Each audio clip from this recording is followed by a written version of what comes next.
Just because the T-shapes fit perfectly through the cutout on the front of the box, it does not mean it'll help you solve the puzzle. You can get 3, even 4 of the T-shapes to fit perfectly through that hole, but once you get to the 5th or even the 6th T-shape, there's no way to fit them inside of the box. So instead, we have to think about this in a little bit of a different way. We can put the T-shapes in this way, or we can put them in through this way.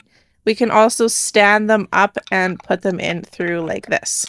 We can add another T-shape in like this. Then we can take one more T-shape and add it in like this. We take this T, it looks like it should be able to fit in through there, but those are actually blocking it, and there will be no way to get these last couple T-shapes into the box.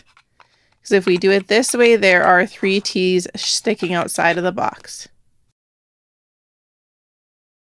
Take the box, place it on the table, and build a shape outside of the box that will fit perfectly inside.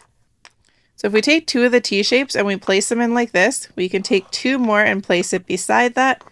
And we can get this one over here, and finally this one in here to fit inside the tray. Next, we just need to be able to find the movement needed that will get these pieces into the box.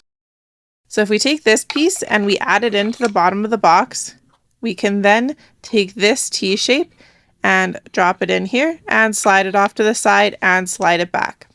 Next, take this T-shape, pass it through the middle and slide it off to the side and slide it all the way to the back.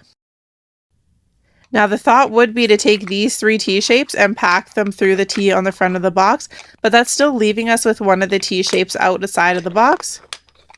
Instead, take one of the T-shapes and pass it through the top of the box and push it all the way down to the bottom of the box. Next, we can take one more T-shape and pass it in through here. And lastly, take this T-shape to fit it in the top of the box. To get the 6T puzzle for yourself, go check it out at puzzlemaster.ca.